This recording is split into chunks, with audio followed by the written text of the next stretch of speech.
Sebelum menonton, jangan lupa like, subscribe, dan tekan tombol lonceng. Selamat menyaksikan. Halo para sahabat-sahabat media Aljon yang berbahagia dan para pemirsa Aljon yang setia.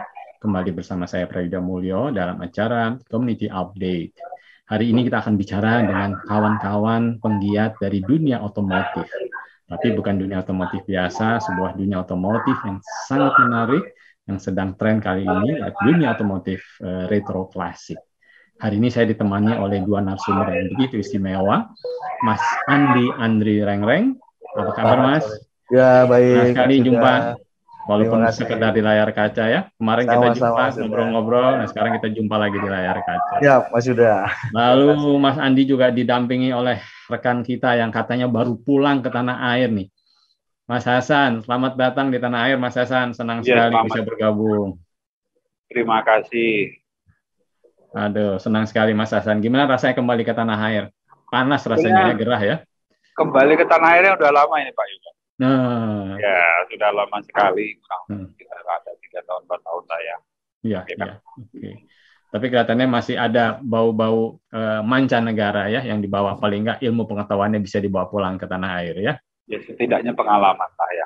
Alhamdulillah. Setidaknya pengalaman. Baik. Kalau kita pergi keluar itu kan bawa ilmunya, ya kan, dari sini.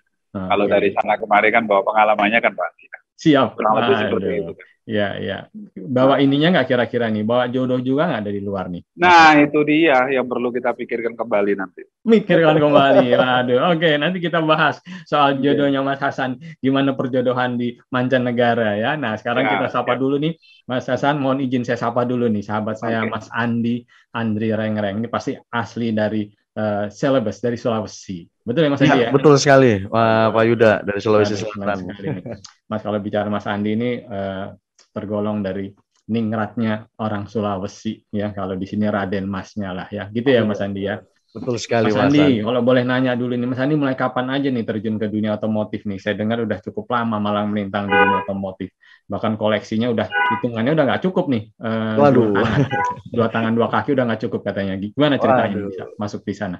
Iya. Terima kasih Mas Yuda. Jadi saya itu terjun ke dunia otomotif itu pada tahun 2009. Oke, wow, udah cukup lama ya. Ya, sudah cukup lama, cuma pada intinya pekerjaan saya aslinya sebenarnya adalah kerja di media televisi.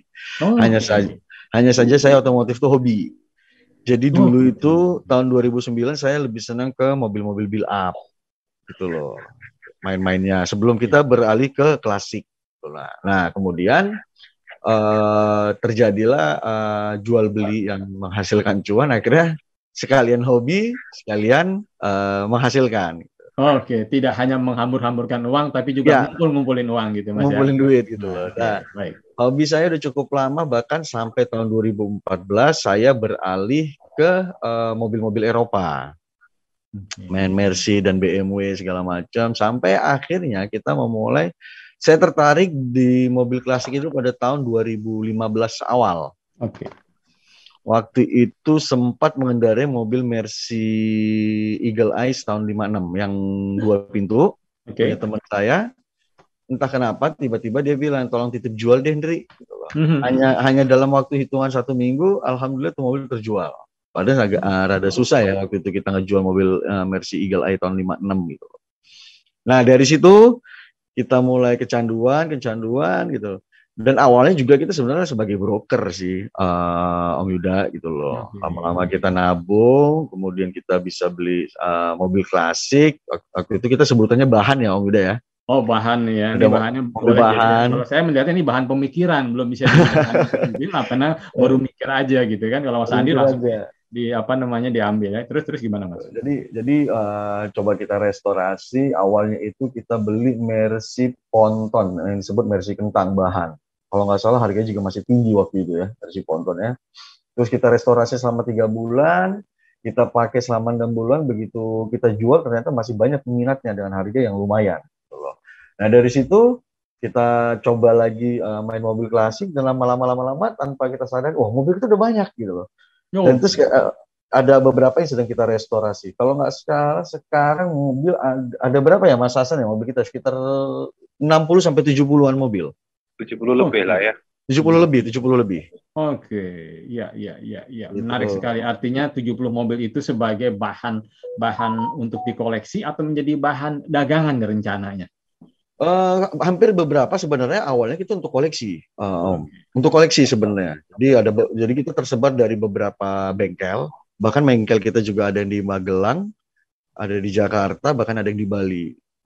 Sebenarnya sih kita nggak ada niat untuk menjual, tapi hampir rata-rata konsumen yang datang ke bengkel itu pada nanya, oh ini punya siapa, ini punya siapa gitu loh. Oke, jadi kepancing juga nih kelihatannya ya. Kepancing juga, apalagi begitu dia menyebutkan harga, wah saya bilang wah cuan nih.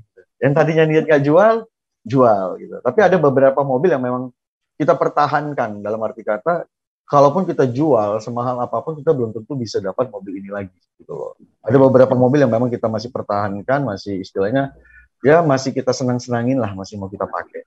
Oke, sebagai ikonnya Mas Andi dan Mas Hasan katanya ya. Betul sekali. Menarik ya. Jadi awalnya mencoba dan lama-lama kelihatannya dalam tanda kutip ketagihan juga nih kelihatannya ya. Betul sekali. Dan sekaligus juga bisa menjadi bagian dari bisnis ya. Oke, baik. Kalau gitu saya beralih dulu nih ke Mas Hasan. Saya manggilnya Mas Hasan atau Bang Hasan. Dan Andi juga harusnya manggilnya Bang Andi nih ya. Kalau dari luar Jawa harusnya Bang nih. Kalau Mas Hasan atau Hasan aslinya dari mana nih?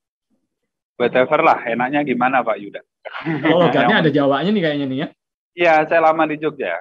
Oh, lama di Jogja. Ya, saya SMA, kuliah, bahkan sampai belajar IT itu kan saya di Jogja. Ya kan? Gitu, iya. Kemudian background, kalau lihat dari background kuliah saya kan sebetulnya tidak ada hubungannya dengan IT. IT itu saya otodidak. Pak Yuda. Oh, ya jadi pencinta ya. Jadi dari latar belakang kuliahnya dulu apa Mas kok bisa jadi? Saya dari ekonomi manajemen. Wah, ya, oke. Dari Gajah Mada katanya. Bukan, UI. Wah, ini kafah nih kalau gitu nih. Ya, tempatnya Pak Mahfud. Makanya mesti ayat-ayatnya katam dan kafah. Amin. Okay. Gimana Pak Yuda? Lalu terus gimana kok bisa kecemplung kepincut ya istilah kerennya kepincut dunia otomotif bersama Bang Andi ini gimana ceritanya? Ketemu di mana sama Bang Andi ini? Kebetulan ketemu dari saya punya rekan ya Pak Mehmet. Nah, Pak Mehmet ex Garasindo. Nah, kemudian CEO Garasindo kalau tidak salah itu ya. Kemudian ini cuma sekedar kayak nge-bridge-kan aja sih Pak Yuda, kayak kita tuh menyambungkan aja gitu. Sebetulnya yang paham betul seluk-beluk dan sejarahnya seperti apa, kemudian mau seperti apa tentang mobil klasik itu Om Andri, bukan saya, gitu loh. Oh, gitu. Nah, kebetulan saya ada di dunia IT. Kemudian gimana nih kalau seandainya kita buat semacam e-commerce, kemudian semacam digital khusus untuk IT untuk mobil klasik luar gitulah. Karena selama ini kan banyak e-commerce yang hanya jualan mobil-mobil yang pada umumnya mobil, ya kan? Ya. Seperti ya mungkin Om Yuda lebih paham lah tanpa saya sebutkan satu persatu di situ. Nah, tapi kita ingin membuat sesuatu hal yang berbeda gitu loh Pak Yuda. Kita ingin membuat sesuatu hal yang berbeda, memanfaatkan dunia digital, terutama dari dunia media sosial yang saat ini itu lagi memang rame-ramenya. Selama ini kan mungkin banyak orang di media sosial tuh jual mobil-mobil klasiknya, baik di dalam negeri maupun di luar negeri. Mereka hanya memanfaatkan medsos gitu loh. Tapi kan selama ini mereka tidak ada terpikir sama mereka tentang membuat aplikasi atau startup yang berbasis jualan khusus mobil-mobil klasik tuh. Karena mobil klasik itu juga posisinya priceless ya, tak ternilai, tidak ada patokan harganya di situ. Kita juga buat sistem lelang, jadi tidak ada patokan nilainya gitu loh di aplikasi itu gitu Pak Yuda.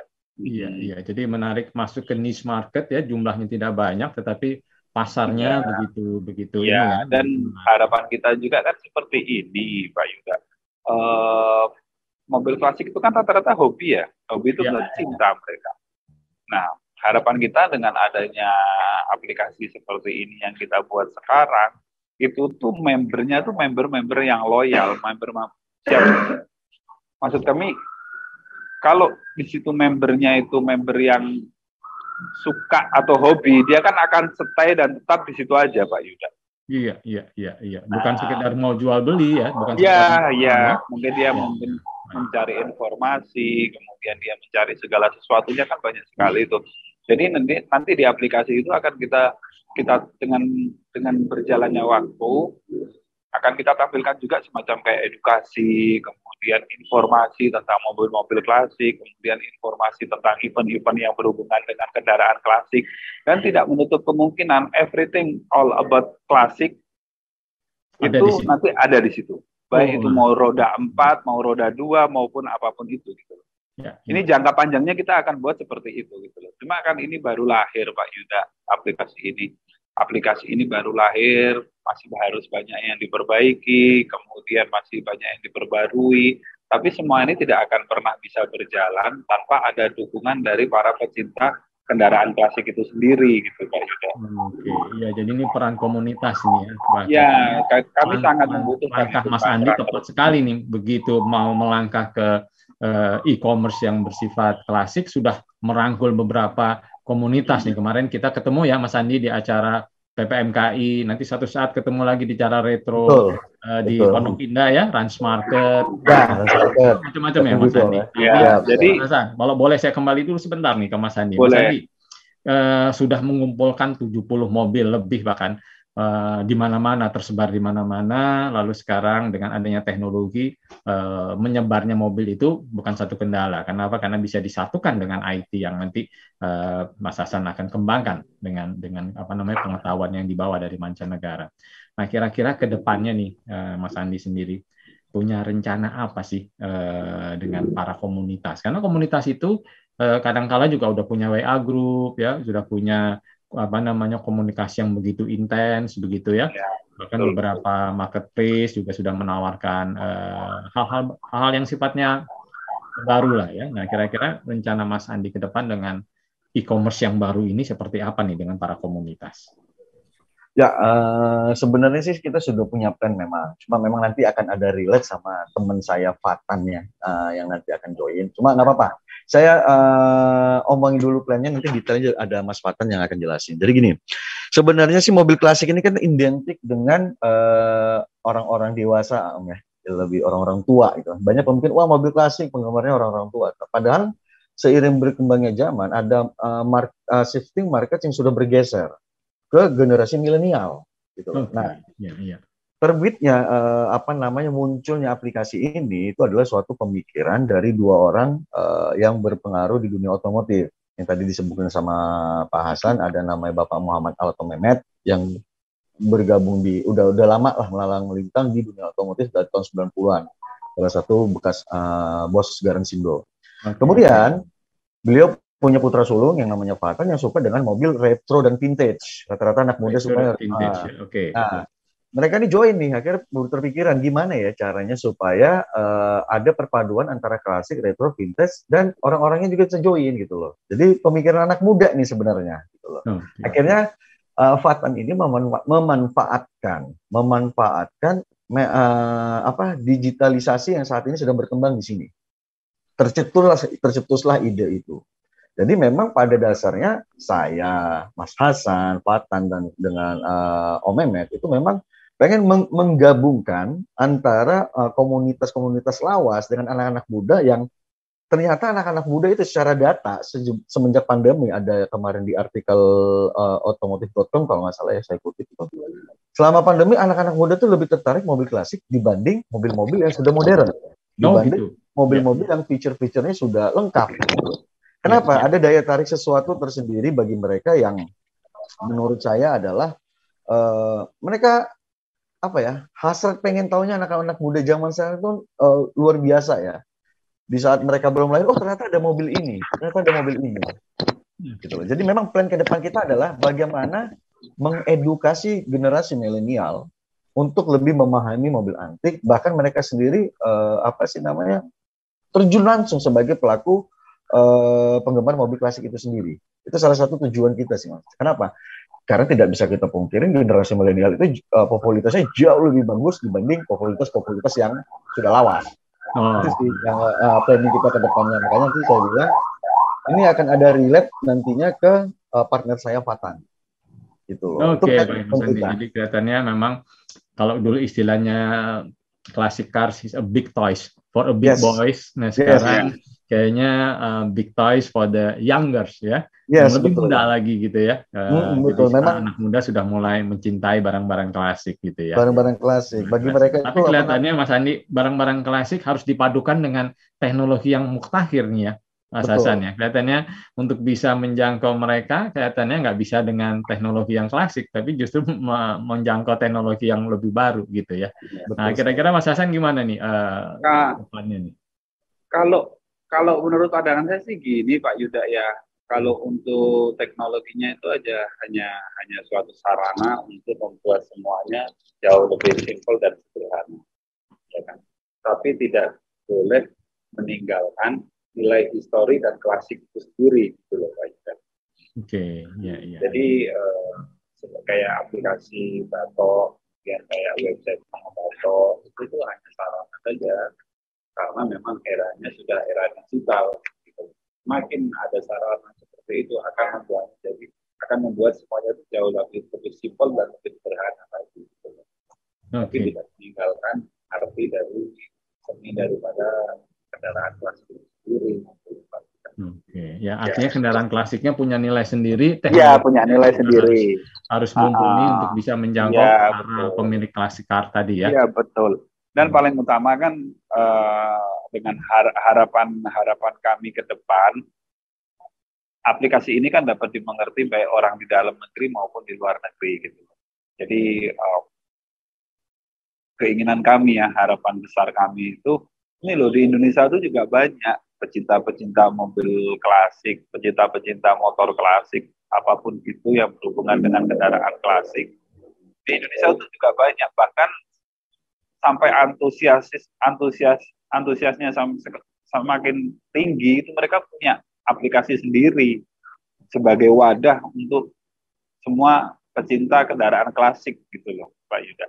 Oke, jadi ini kelihatannya Batok ini juga akan menjadi salah satu sarana untuk menyatukan para komunitas ya, karena kan kurang lebih seperti itu. Ya, paling nggak ada showcase-nya gitu ya, ada showroom besar walaupun virtual gitu ya. Iya betul. Tapi satu saat mungkin Mas Andi punya angan-angan punya showroom yang besar gitu, seperti hanggar yang bisa melakukan kegiatan sama-sama gitu kan? Ya, keinginan itu sudah pasti ada, Mas. Setiap orang pasti punya keinginan yang sama lah gitu, pengen punya hanggar, pengen lebih luas. Nah, sebenarnya sih kita pengen mewujudkan impian itu, makanya kita cetuskan aplikasi ini. Kenapa? Karena di sini sebenarnya simpelnya kita bilang Batok itu adalah virtual showroom bagi mereka.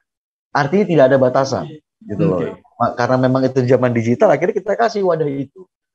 Tapi memang alangkah baiknya memang banyak sih. Kalau bisa sih ada benarnya, tapi it's okay bagi teman-teman muda sekarang adalah karena ini di zaman digital dan mereka cukup virtual showroom.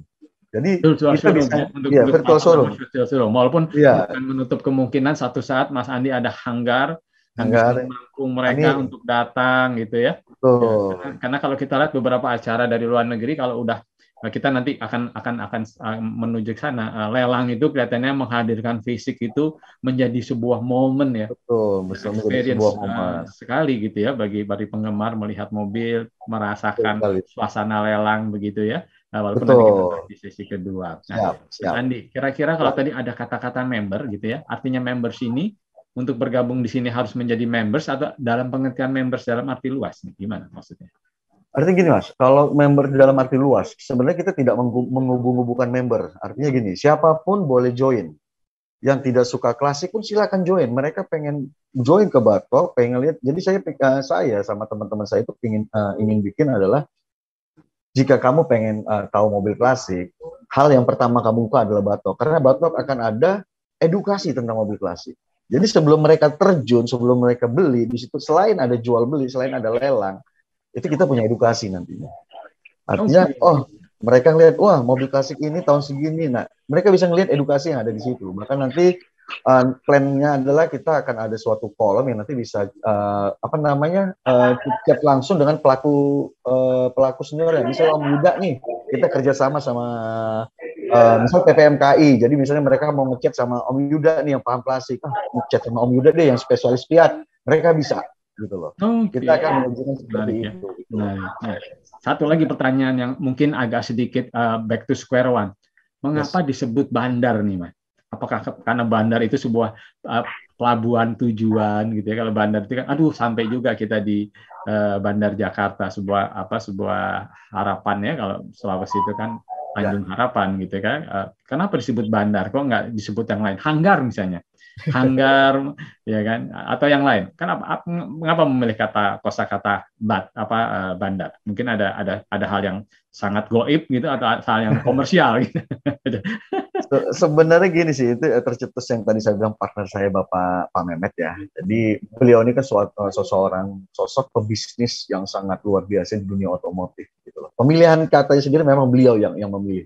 Bandar itu identik dengan sesuatu yang besar. Oke. Bandar itu identik dengan sesuatu yang cakupannya luas. Jadi memang visi misinya beliau untuk membangun Batok ini adalah menjadi suatu bandar dari produk kita itu sendiri. Gitu. Artinya cakupannya sangat luas gitu. Jadi bahkan kita punya target bukan cuma Indonesia, kita pasar ASEAN dan global nantinya mudah-mudahan insya Allah. Makanya tercetuslah nama bandar gitu loh. Beliau sempat ngomong, kamu kalau terjun dalam suatu bisnis jangan tanggung-tanggung. Dari naming pun jangan tanggung-tanggung. Itu yang saya ingat beliau selalu ngomong, makanya tercetuslah bikin namanya bandar. Kalau auto itu kan otomotif, klasik udah pasti kan mereknya istilahnya. Nah, kata-kata depan ini yang bikin orang mindsetnya apa itu, Ndri? Bikin sesuatu yang mewah sekali. Bombastis ya, artinya catching gitu ya, membuat orang ingin tahu ada apa di dalam bandar gitu ya. Nah, makanya tercetusnya dari beliau, kita pakai kata bandar. Bandar. Dan kelihatannya dari logonya memang kelihatan klasik ya, logonya mobil klasik ya, bukan mobil supercar gitu ya. Banyak orang menggunakan supercar sebagai logo usaha atau logo ikonnya gitu. Ini justru memang sudah diposisikan kami adalah K-nya itu adalah klasik ya Mas ya. Iya. Mobil-mobil klasik ya yang menarik ya. Oke, jadi bandar itu maksudnya itu ya. Betul. Baik. Siap. Jadi bandar ini nanti dalam bentuk e-commerce tapi juga seperti website gitu ya. Jadi bisa mengakses tentang literasi, edukasi gitu ya. Jadi aplikasinya ada, kemudian websitenya juga ada, Pak.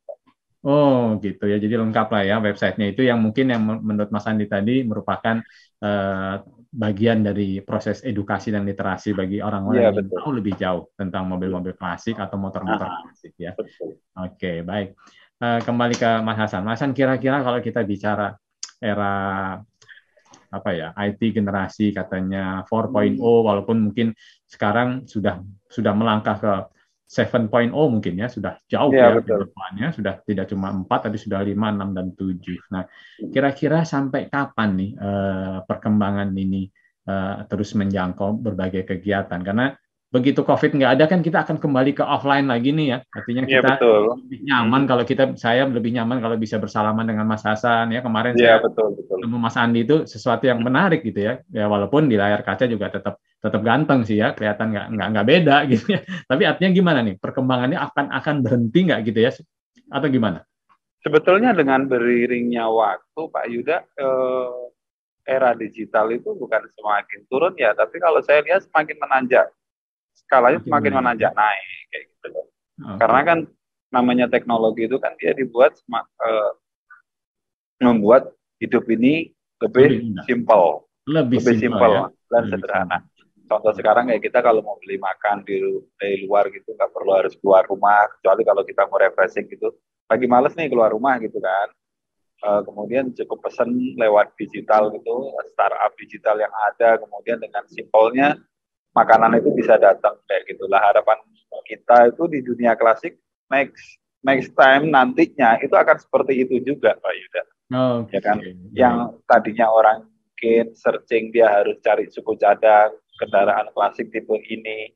Nah, kalau seandainya nanti dengan ada wadah seperti ini, kita bisa menjamin gitu. Kita bisa menjamin satu produk yang dijual melalui kita, baik itu secara hubungan antara penjual dan bayarnya langsung, tapi kan di situ adanya wadah aplikasi seperti ini tuh kita juga ikut bertanggung jawab ini barang ini benar atau tidak. Baik Mas Hasan, jangan diteruskan dulu. Nanti kita kupas tuntas di segmen kedua nih, kelihatan makin menarik ya Mas Andi ya. Para pendengar Aljon yang setia jangan kemana-mana, kita masih ada segmen kedua, kita akan kupas tuntas lebih jauh. Tetap bersama kami dalam Community Update bersama Mas Andi dan Mas Hasan.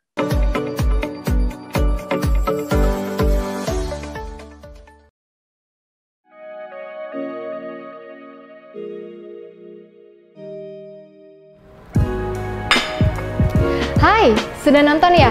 Tapi belum lengkap rasanya kalau kalian belum like and subscribe. Dan jangan lupa ya, see you!